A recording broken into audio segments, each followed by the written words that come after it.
Active Presenter 声音控制。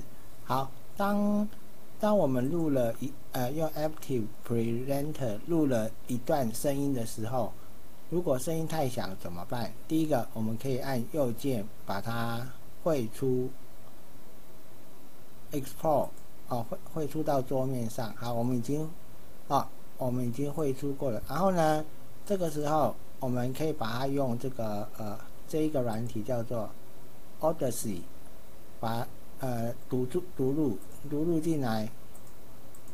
好，读入进来，第一个我们把它这边效果有很多，但是我们用正规化就好。确定 ，OK， 正规化。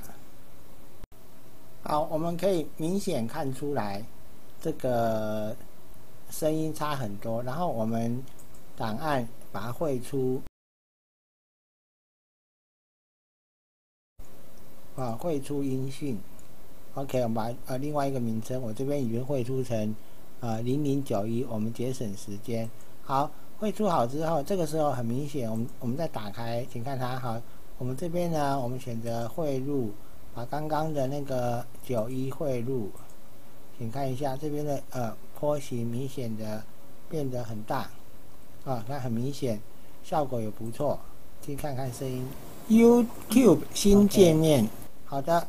那原则上就是这样。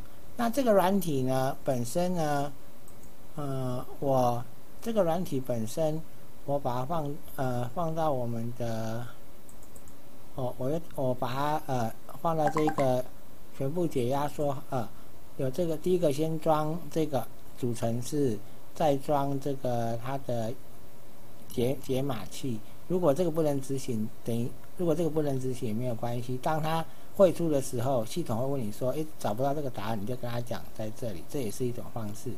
好，这样子很快的话，这个软体我觉得很不错。Audacity 这个软体很好用，这个软体这个好多功能。好，我们今天暂时介绍到这边，谢谢。